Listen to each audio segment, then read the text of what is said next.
Morning everyone, welcome back to another episode of Louis' Garage.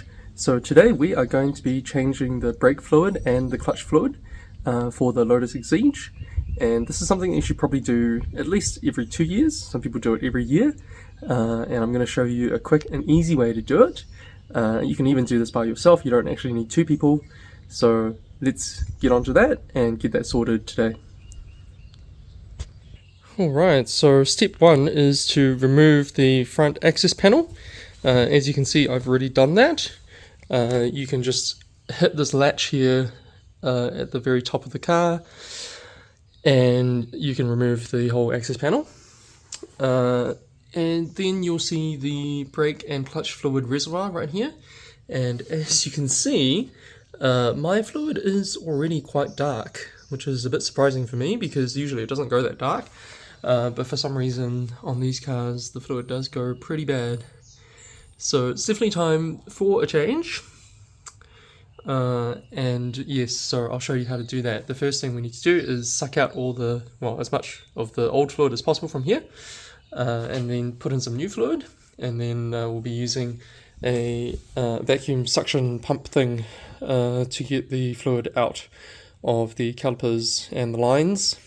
Right, so we're going to get all the old fluid out of the reservoir by using this syringe. Alright, so we just have to undo the cap and then put the cap on a paper towel, and then we simply put the hose into the reservoir and then we suck up as much brake fluid as we can. If the syringe goes, yep, here we go.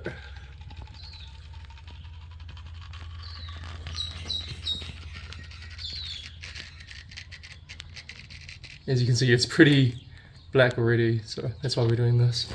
Alright, just do this until the reservoir is pretty much empty, but don't empty it because there's obviously going to be air in the system if you empty it completely. And then we'll just put in some new fluid and start the bleed process. Okay, so we just need to top up the reservoir first.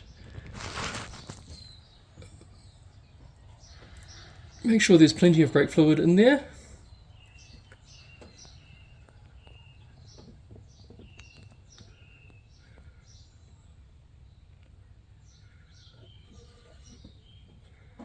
A little bit more. So we've got this contraption to basically suck the fluid out of the calipers. You basically just pump this and then it forms a vacuum and all the fluid goes into the little reservoir here. It's a really easy way of bleeding your brakes. Means that you can only means that you just basically need to have one person bleeding the brakes, which is pretty easy and pretty quick. And I think this is actually how usually workshops and stuff do it anyway. So I bought this kit from Trade Me for about 20 bucks, and all I had to do was seal around the cap because there wasn't really a good seal around this cap here. It just means that you can't remove the cap, but you can still tip the fluid out like this anyway, so it doesn't really matter if you use the cap or not. So yeah, basically what we'll need to do is just loosen up our bleed nipple.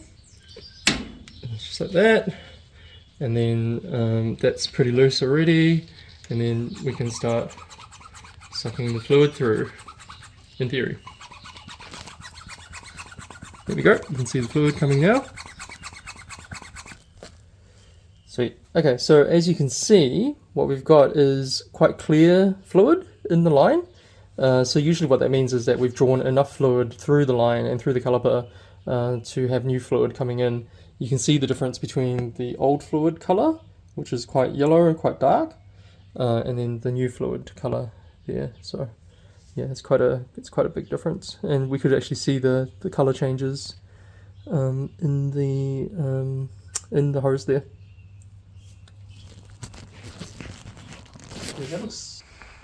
Okay everyone, so I'm just looking to bleed the clutch now, and there is a bit of a problem. You might be able to see the slave cylinder right there. So we're at the back of the car.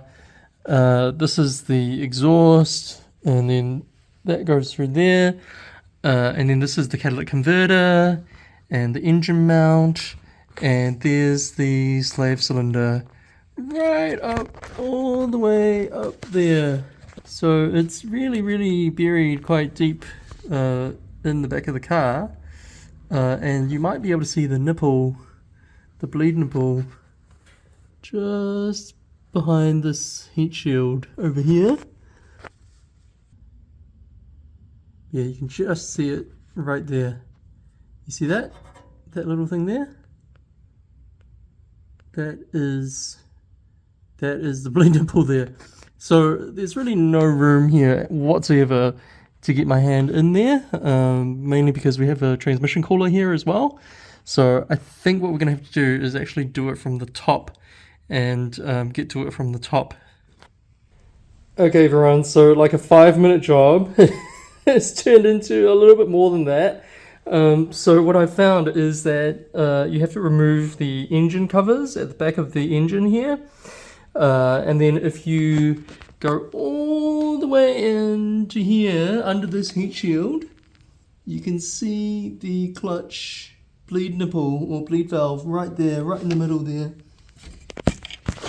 Hold on, let me zoom in, let me focus in a little bit. There you go, so it's right there. So it is possible to do it from the top. It looks like it's much easier to do that. So I think I just have to kind of lie on top of the engine and supercharger and just try and do it by feel. It looks like there's actually quite a bit of room, so yeah, not ideal, but it looks doable at least. Alright, we'll give it a go. Okay, so I am reporting to you from the top of the Exige engine bay. And what I'm going to show you is how to do this this clutch bleed. So basically what we have is we've got an 8mm spanner down the bottom there that's undoing the nut on the bleed valve, and we've also got a vacuum, our vacuum brake sucker thing that George is going to demonstrate very nicely, and we're sucking out all of the old fluid. So you do kind of have to lie in the engine and kind of have your feet in the boot. And George is going to just take a photo for me so that you can see the right position to assume. But honestly, once you know what you're doing and once you get in the right position, it's actually not hard. You can get your hand down there. You can actually see what you're doing. It's actually not as bad as what people make it out to be. But yeah, it's just a little bit tricky to get in the right position.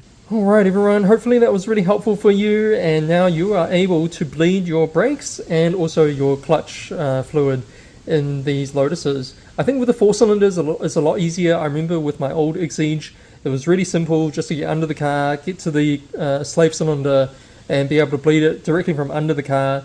It was literally like a 5-minute process.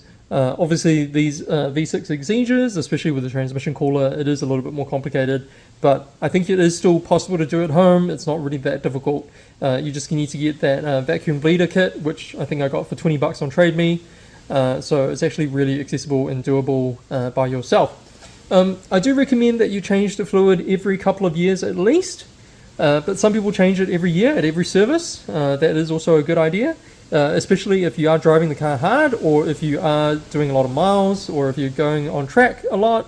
You definitely do not want bad brake fluid or bad clutch fluid, because it will affect your performance, and you may come up to a corner and you've lost all your brakes because you've boiled your brake fluid.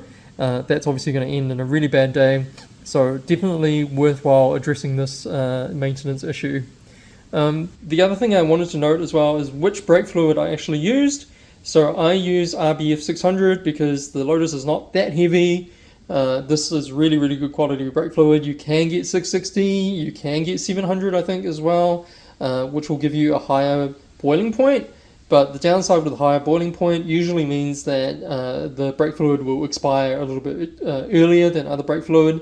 You will get moisture in there, you will get some water in there. So just be aware of that if you use higher spec brake fluid, you usually will have to change it more often. And another tip as well, if you can get TRD Sport brake fluid from Toyota, that is actually exactly the same product. They just have a different label, but it's actually RBF 600. It's just resold by Toyota as TRD Sport brake fluid. Sometimes you can get these a little bit cheaper, but to be honest, RBF 600 works really well. It's not that expensive. So definitely I would recommend that one. Alright everyone, well that is the maintenance done on the Exige for another year. I've been thoroughly enjoying the car. There's a little bit more maintenance coming up as well. because you know it is getting a little bit older now. You know, it's 4 years old, almost 5 years old. So yeah, just look out for some more videos coming. I am going to be doing the flaps in the sump. I'm going to be replacing those with metal flaps. I've got a transmission service video coming out for this as well, so look out for that. But otherwise, yeah, I'm just really enjoying the car, and it has been absolutely awesome. Thank you for watching, and I'll see you on the next episode.